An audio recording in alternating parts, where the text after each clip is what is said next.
I'm going to teach you how to use ChatGPT so it feels like you just graduated with a degree in ChatGPT. Most people are not using ChatGPT at the capacity that they could, and there are just a few tweaks and things I can teach you right now that will make you a pro. Now, take out ChatGPT. There is a free version. If you don't have an account, you can just get a free version. You can do up to 25 different prompts, I think, each day. So we're going to start with the first one. So the first one, and by the way, I vibe coded this page with Lovable. So I just told Lovable a few things and I went back and forth with it and prompted it with AI prompts, and I got this cool page. So the first thing you're going to do is you're going to use this formula, which is role plus goal plus constraints, RGC, in every prompt. So what most people do is they tell ChatGPT what they want, type out a sentence, and that's okay if you do that. But what pros do is tell it who to be first, their role, what the final objective is, the goal, and then what rules to follow, the constraint. So an example would be you are a senior YouTube strategist. Goal, create 3 titles that can pull 100,000 views. Constraints, no cliches, no listicles, must speak to 35 to 55-year-old women entrepreneurs. So this is built for me, right? If you have your chat GPT open right now, this is a really great time to pause the video and do a test like this. So for each one, pause the video, do the test, and come back to the list. The second one is force the model to think before writing using chain of thought light. So what that really means is you never ask for the answer first. Ask it to outline its reasoning briefly and then give the output. So think about ChatGPT as something that is growing and understanding more with each prompt, with each day with you. You can talk to it like a toddler, or you can talk to it like an adult, and it'll grow faster the more you give it to understand. So the example here would be think through the steps in 4 bullet points, then write the script. This reduces hallucinations and increases the quality. So you're going to force the model to think before you say, this is what I want. The third, give it your writing sample so it clones your voice. This instantly levels you up. So this is what I do all the time. I will give it samples of my own writing so that it's not just guessing, it's taking from my own voice, because more and more as AI develops and the more you use ChatGPT and LLMs like it, the more you're going to rely on it to help you draft things like a writing assistant would. And you want it to speak like you don't want it to sound robotic. So an example here, and again, you can just pause this, go into ChatGPT and give it a try, would be something like analyze the voice and the text below. Summarize the tone, pacing, structure, vocabulary, and style in bullet points. You will use this voice in all future responses, and then you paste the sample of what you're talking about. And if that ever needs to change, you can always update that. Number 4, use iterative prompting instead of one-shot prompts. What does that mean? Well, when you iterate on something, you do several versions of it that keep adding and stacking to the last, right? So pros don't try to get one perfect prompt with that first sentence. They guide the model through multiple rounds. And as an example, give me 10 ideas. And then they do that. Then ChatGPT does that. Then you say, okay, now expand number 3. And what I say is usually deep dive number 3, deep dive. And it'll truly deep dive it. Then the next prompt. So you imagine this is prompt number 1. You get the ideas for the thing that you're looking for. Then you see which of those ideas you like or are interested in, and you hone in on it. And you say, okay, expand on that or deep dive that. Then you say, rewrite that one as a step-by-step guide after it's done the deep dive. And then in your 4th prompt, you say, now make it punchy and conversational, or make it something that you would want it to be, describe it. So each step sharpens the output. It's not just, oh, I did it once and now I'm done with it. That's not how it really works if you are wanting to be a pro. Now, make sure you are subscribed to this channel, because I release videos like this all the time, like several times a week, and I'm trying to help you for free, and I'm succeeding at it, help you make more money faster. And I also want to let you know that I'm going to show you all 10 of these prompts, but if you want 125 prompts that I have already curated and crafted that are amazing and give incredible results, so you don't have to figure all this out on your own, and you get the license to resell them on Stan Store or School or Gumroad or wherever you'd like, you can go to the link in the description and you pick up Prompt Shop in a box, which is like my business that I hand over to you. I've already done it. It's really, really inexpensive for what it is. And more than 700 people are already in it, already picked it up in like, I don't know, 5 or 6 weeks. So it's pretty, pretty cool. So if you're ready for number 5, say click to reveal. Say click to reveal in the comments. So I know you're here with me. I always like feeling like you're already here with me when I record these. Okay, so the fifth one is make the model create its own rubric for quality. This is a cheat code. So this is good, right? Example, so you say to it, before writing the email, create a 5-point rubric for what a perfect version should include. Then write the email that meets that rubric. So you become the editor and it becomes the evaluator or writer. So you just want to put this example in there and just type that out into ChatGPT.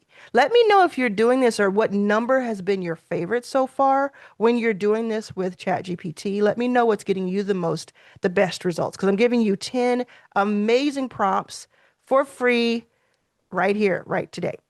Okay, number 6.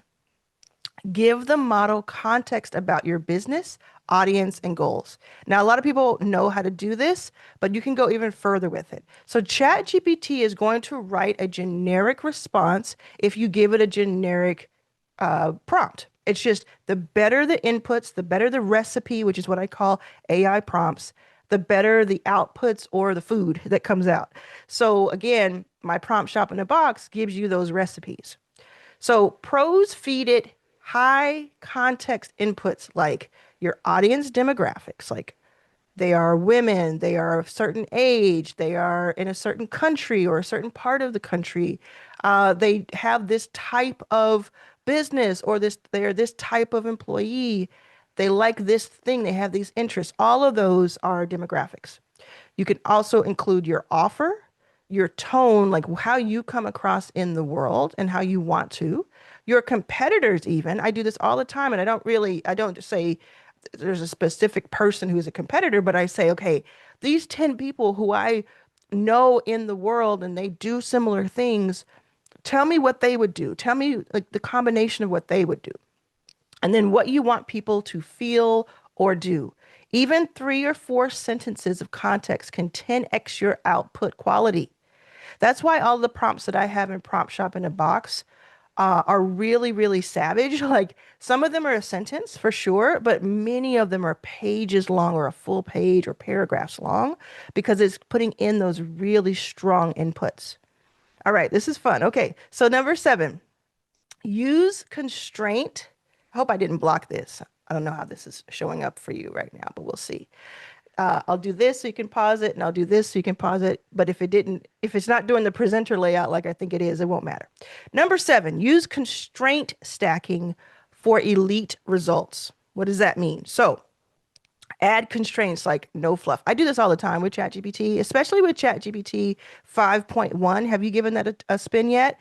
I really like it. It's my favorite model so far. It just came out recently, but it can be loquacious. It can be wordy, chatty. So I say to it, hey, no fluff. Sometimes I'll say no bias or give me a balanced view because it's trying to make me feel better about something. And I don't want that in most cases. I want it to just be like, tell it like it is. So say that. And you can also say things like write at an 8th grade reading level. I do that all the time. When I have 3 books that I have produced and published, and 2 of them were from major publishers. And I learned a lot during that time. And one of the things I learned with my very first book was that you should write your book at an 8th grade level or so. Sometimes people say 5th grade level. I was told 8th grade level, and I kind of go back and forth. And that is because most people read at that level, and most people can follow you at that level. And you don't want to be like, oh, I'm the smartest person in the room. Look how smart and awesome I am. You want to communicate. You want to be able to be a bridge to people's understanding and explain things and not just say what fancy words you can say, right? So you want to explain things when it may seem like it's not going to be easy to understand. And ChatGPT can help you do that if you say, hey, do it in this voice, do it as if you were talking to an eighth grader. Another thing I like to do that's not listed here, but is so much fun to me, is to say, okay, do this, and now put it in the voice of Cardi B, or now put it in the voice of The Rock or Dolly Parton. And what it'll do is it'll talk like they would about the topic, and it's actually really fun. And I just do that to kind of like decompress sometimes, and sometimes I use it. So for number seven, using that constraint stacking, you can also use concrete examples, not abstractions, meaning say something specific or tell it to say specific things. Don't say you don't necessarily want it to give you a broad understanding. You want it to be specific so you can say those words to it. Type out, use concrete examples, not abstractions. That sentence mixed in with the full prompt will help a ton.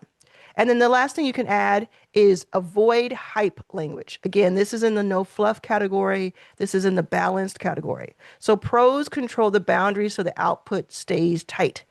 And again, when you're thinking about how you are doing this, where you're kind of going through these, where is it? Yeah, this iterative prompting on number four, where you go through, you don't just ask it one time. You're like talking to it and working with it. And yes, if you have a free account, you're being cognizant and aware of how many prompts you have per day. But you can really get something special done in a day with ChatGPT just for free. Okay.